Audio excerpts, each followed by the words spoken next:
Hi friends, welcome to our channel My Lifestyle and Cooking. First time பார்க்குறீங்கன்னா subscribe பண்ணிவிட்டு பாருங்கள் friends. நம்ம இன்றைக்கி கேழ்வரகு மாவில் செஞ்ச 2 வகையான ஹெல்த்தி ட்ரிங்க்ஸ் தான் பார்க்க போகிறோம். ரொம்ப ஹெல்த்தியாக இருக்கும். இதில் எந்த விதமான சுகர் எதுவுமே சேர்க்கலை, அதை மாதிரி எந்த கலரும் சேர்க்கலை. ரொம்ப ஈஸியாக பண்ணிடலாம். வாங்க இந்த ரெசிபிலாம் எப்படி பண்ணலான்னு பார்க்கலாம். இது செய்கிறதுக்கு ஒரு சின்ன பவுல் ஒன்று எடுத்துருக்கிறேன். இதில் ஒரு 2.5 டேபிள் ஸ்பூன் அளவுக்கு ராகி மாவு சேர்த்துக்கலாம். இது கூடவே ஃபஸ்ட்டு ஒரு 1/4 கப் அளவுக்கு தண்ணி சேர்த்து கட்டி எதுவும் இல்லாமல் நல்லா அந்த மாதிரி ஸ்மூத்தாக கரைச்சி எடுக்கணும். அடுத்ததாக ஸ்டவ்வில் ஒரு பேன் எடுத்து வச்சுருக்கிறேன். இதில் 1.5 கப் அளவுக்கு தண்ணி சேர்த்துக்கலாம். தண்ணி ரொம்ப கொதித்து வரணும்னு இல்லை, இந்த மாதிரி கொதிக்க ஸ்டார்ட் ஆகிற டைம்லையே நம்ம ஏற்கனவே கரைச்சி வச்சுருந்தோம்ல ராகி மாவை தண்ணி சேர்த்து அதை இதில் சேர்த்துக்கலாம். சேர்த்துட்டு கைவிடாமல் கலந்து எடுக்கணும். இது சீக்கிரமாகவே நல்லா இது மாதிரி கெட்டியாகி வர ஆரம்பிச்சிடும். உங்களுக்கு பார்த்தாலே தெரியும். நம்ம சேர்த்துருந்த ராகி மாவுமே நல்லா வெந்து வரணும். இது போல் நல்லா திக்காகி வந்தால் கரெக்டாக இருக்கும். இது இன்னும் ஆறுனதுக்கப்புறமா கொஞ்சம் கூட திக்காகி வரும். இப்போ நம்ம ஸ்டவ் ஆஃப் பண்ணிவிட்டு ஆற வச்சிடலாம். அடுத்ததாக ஒரு பாத்திரத்தில் 1 டீஸ்பூன் அளவுக்கு சப்ஜா சீடு சேர்த்துக்கலாம். இது கூடவே ஒரு 1/2 கப் போல் தண்ணி சேர்த்துக்கலாம். தண்ணி சேர்த்து நல்லா கலந்து எடுத்துக்கலாம். இது நமக்கு நல்லா ஊறி வரட்டு. அடுத்ததாக ஒரு 12 பேரிச்சம்பழம் போல் எடுத்துருக்கிறேன். பேரிச்சம்பழத்தில் விதை இருந்ததுன்னா விதையை எடுத்துக்கோங்க. இப்போ இதில் நல்லா சுடு தண்ணி சேர்த்து இதையுமே நம்ம ஊற வச்சிடலாம். இப்போ இதெல்லாமே நல்லா ஊறி வரட்டும். அடுத்ததாக நம்ம இன்றைக்கி கலருக்காக வேண்டி பீட்ரூட் தான் சேர்த்துருக்கிறேன். நான் இங்கே ஒரு சின்ன சைஸில் ஒரு பீட்ரூட் எடுத்துருக்கிறேன். பீட்ரூட்டை ஆவியில் வேக வச்சு எடுத்துருக்கிறேன். முடிஞ்ச அளவுக்கு ஆவியில் வேக வச்சு எடுத்துக்கோங்க. நல்லாவே வெந்து வந்திருக்கு. நம்ம ஏற்கனவே ராகி மாவு வந்து வேக வச்சு வச்சுருந்தோம்ல, அது இப்போ நமக்கு நல்லாவே ஆறி வந்துட்டு இப்போ நமக்கு நல்லாவே திக்காகி வந்திருக்கு. உங்களுக்கு பார்த்தா தெரியும். இப்போ இதை ஒரு மிக்ஸி ஜாருக்கு மாற்றி எடுத்துக்கலாம். ராகி மாவு நல்லா ஆறுனதுக்கு அப்புறமா தான் மிக்ஸி ஜாருக்கு மாற்றி எடுக்கணும். இப்போ இது கூடவே நம்ம ஏற்கனவே வேக வச்சு வச்சுருந்தோம்ல பீட்ரூட், அதையும் சேர்த்துக்கலாம். முழுவதுமாகவே சேர்த்துக்கலாம். பீட்ரூட் சேர்க்கறதுனால நல்லா ஹெல்த்தியாகவும் இருக்கும். நம்ம ஊற வச்சுருந்த பேரிச்சம்பழத்தையும் இந்த தண்ணியோடவே சேர்த்து இதில் சேர்த்துக்கலாம். நான் இங்கே பேரிச்சம்பழம் மட்டும்தான் சேர்த்துருக்கிறேன், வேறு எக்ஸ்ட்ரா எந்த இனிப்பும் சேர்க்கலை. அடுத்ததாக நான் ஒரு வாழைப்பழம் எடுத்துருக்கிறேன். எந்த வகையான வாழைப்பழம் வேணாலும் எடுத்துக்கலாம். இது போல் சின்னதாக கட் பண்ணி சேர்த்துருக்கிறேன். இதில் வாழைப்பழம் தான் சேர்க்கணுன்னு இல்லை, உங்களுக்கு விருப்பமான எந்த பழம் வேணாலும் நம்ம இதில் சேர்த்துக்கலாம். இதெல்லாம் சேர்த்துட்டு இது கூட ஒரு 1/2 கப் போல் பால் சேர்த்து நம்ம இதை அரைச்சி எடுத்துக்கலாம். நான் இங்கே அரைச்சி எடுத்து வச்சுருக்கிறேன். இது போல் நல்லா அரைச்சதுக்கப்புறமா இதை ஒரு பாத்திரத்துக்கு மாற்றி எடுத்துக்கலாம். ராகி மாவில் செஞ்சுருக்குறோம். டேஸ்ட் எப்படி இருக்கும்னு நினைக்க வேண்டாம். ரொம்ப சூப்பரான டேஸ்ட்டாக இருக்கும்.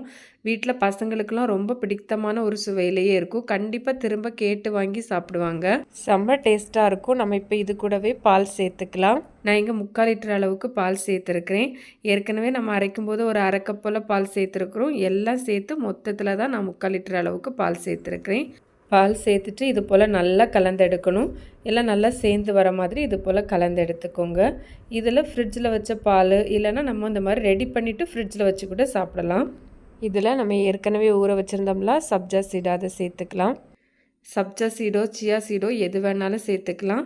நம்ம தேவைக்கு தக்கன கூட்டி குறைச்சி சேர்த்துக்கலாம். சேர்த்து இது போல் நல்லா கலந்து எடுத்துக்கலாம். அவ்வளோந்தான், ஒரு சூப்பரான ஹெல்த்தியான ஒரு சம்மர் ட்ரிங்க் ராகி மாவு வச்சு ரெடி பண்ணியிருக்கிறோம். கண்டிப்பாக நீங்களும் இந்த ரெசிபியை ட்ரை பண்ணி பாருங்கள். ட்ரை பண்ணி பார்த்துட்டு உங்களுக்கு எப்படி வந்ததுன்னு மறக்காமல் கமெண்ட்ஸ் பண்ணுங்கள். இது போல் நிறைய ஹெல்த்தி ட்ரிங்க்ஸ் ரெசிபி நம்ம சேனலில் இருக்குது. பிளேலிஸ்ட் லிங்க் எண்ட் ஸ்க்ரீனில் கொடுத்துருக்கிறேன். சேனலே ஃப்ரீ டைமில் விசிட் பண்ணி பாருங்கள். கண்டிப்பாக உங்களுக்கு யூஸ்ஃபுல்லாக இருக்கும்.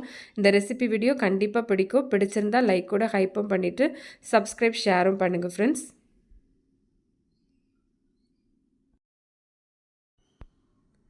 இது செய்கிறதுக்கு சின்னதாக ஒரு பவுல் எடுத்துருக்கிறேன். இதில் ஒரு 2 டேபிள் ஸ்பூன் அளவுக்கு ராகி மாவு சேர்த்துக்கலாம். இது கூடவே ஒரு 1/4 கப் போல் தண்ணி எடுத்துருக்கிறேன். தண்ணி கொஞ்சம் கொஞ்சமாக சேர்த்து கட்டி எதுவும் இல்லாமல் இது போல் நல்லா ஸ்மூத்தாக கரைச்சி எடுத்துக்கலாம். இந்த மாதிரி கரைச்சி எடுத்ததுக்கப்புறமா இதை தனியாக மாற்றி வச்சிடலாம். அடுத்ததாக ஒரு பாத்திரத்தில் 3/4 டீஸ்பூன் அளவுக்கு சப்ஜா சீடு சேர்த்துருக்கிறேன். இந்த ரெசிபிக்கு சப்ஜா சீடோ சியா சீடோ எது வேணாலும் சேர்த்துக்கலாம். சப்ஜா சீடாக இருந்தால் உடனே ஊறி வந்துடும். சியா சீடாக இருந்தால் ஊறதுக்கு ஒரு 20 நிமிஷத்துக்கிட்ட ஆகும்.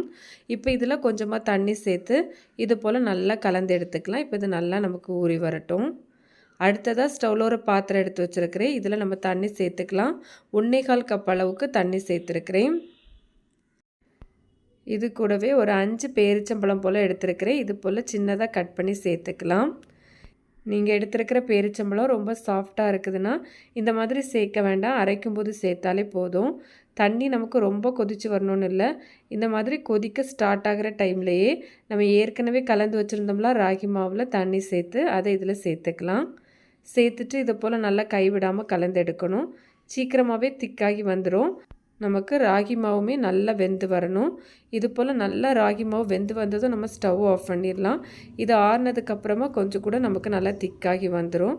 இப்போ இது இருக்கட்டும். அடுத்ததாக நம்ம இந்த ரெசிப்பியில் தேங்காய் பால் தான் சேர்த்து செய்ய போகிறோம். அதுக்காக வேண்டி ஒரு மிக்ஸி ஜாரில் 1 கப் அளவுக்கு நல்லா ஃப்ரெஷ்ஷாக துருவின தேங்காய் நல்லா டைட்டாக மெஷர் பண்ணி சேர்த்துருக்கிறேன். இது கூடவே 1/4 கப் அளவு தண்ணி மொத்தத்தில் சேர்த்துருக்கிறேன். சேர்த்துட்டு இதில் 3 முறை பால் பிழிஞ்சு எடுத்துருக்கிறேன். இப்போ நமக்கு இதில் 1/2 கப் அளவுக்கு தேங்காய் பால் இருக்குது. இப்போ நமக்கு ராகி மாவுமே நல்லா ஆறி வந்துட்டு, ஆறுனதுக்கப்புறமா கொஞ்சம் கூட நல்லா திக்காகி வந்திருக்கு. இப்போ இதை மிக்ஸி ஜாருக்கு மாற்றி எடுத்துக்கலாம்.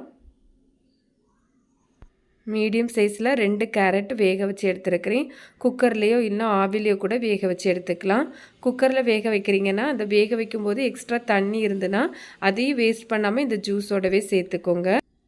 இப்போ நம்ம இந்த வேக வச்ச கேரட்டை மிக்ஸி ஜாரில் சேர்த்துக்கலாம். அடுத்ததாக நான் இங்கே கொஞ்சம் பாதாம் முந்திரி பருப்புலாம் ஊற வச்சு எடுத்துருக்கிறேன். 4 பாதாம், ஒரு 8லேருந்து 10 போல் முந்திரி பருப்பு இருக்கும். பாதாமோட தோலை எடுத்துட்டு அந்த தண்ணியை ஃபில்டர் பண்ணிவிட்டு நட்ஸை மட்டும் நம்ம மிக்ஸி ஜாரில் சேர்த்துக்கலாம். நட்ஸ்லாம் சேர்த்து செய்யும்போது கொஞ்சம் கூட நல்லா ஹெல்த்தியாக இருக்கும். அடுத்ததாக இது கூடவே வாசனைக்காக வேண்டி ஒரு 1/2 டீஸ்பூன் போல் ஏலக்காய் பொடி சேர்த்துருக்கிறேன்.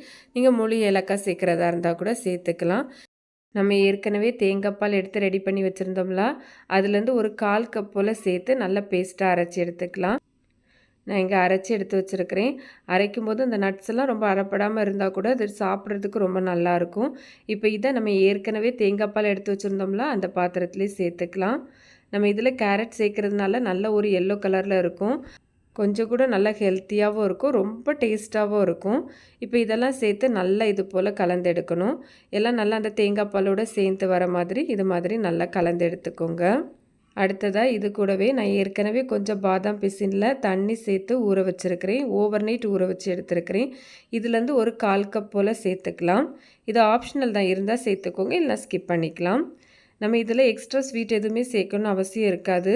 நம்ம இதில் கேரட்டு, டேட்ஸ், தேங்காய் பால்லாம் சேர்த்துருக்கிறதுனால அதோட இனிப்பே நமக்கு கரெக்டாக தான் இருக்கும். இப்போ இதில் நம்ம ஏற்கனவே ஊற வச்சுருந்தோம்ல சப்ஜா சீடு, அதையுமே இதில் சேர்த்து நல்லா கலந்து எடுத்துக்கலாம். அவ்வளோதான் ஃப்ரெண்ட்ஸ், ஒரு ஹெல்த்தியான சம்மர் ட்ரிங்க்ஸ் நம்ம ராகி மாவு வச்சு ரெடி பண்ணியிருக்கிறோம். இப்போ நான் இதை கப்லலாம் மாற்றி எடுத்து வச்சுருக்கிறேன். கண்டிப்பாக நீங்களும் இந்த ரெசிபியெல்லாம் ட்ரை பண்ணி பாருங்கள். ட்ரை பண்ணி பார்த்துட்டு உங்களுக்கு எப்படி வந்ததுன்னு கமெண்ட்ஸ் பண்ணுங்கள். ரெசிபி வீடியோ பிடிச்சிருந்தால் லைக்கோட ஹைப் பண்ணிவிட்டு சப்ஸ்கிரைப் ஷேரும் பண்ணுங்கள் ஃப்ரெண்ட்ஸ். தேங்க்ஸ் ஃபார் வாட்சிங். பாய்.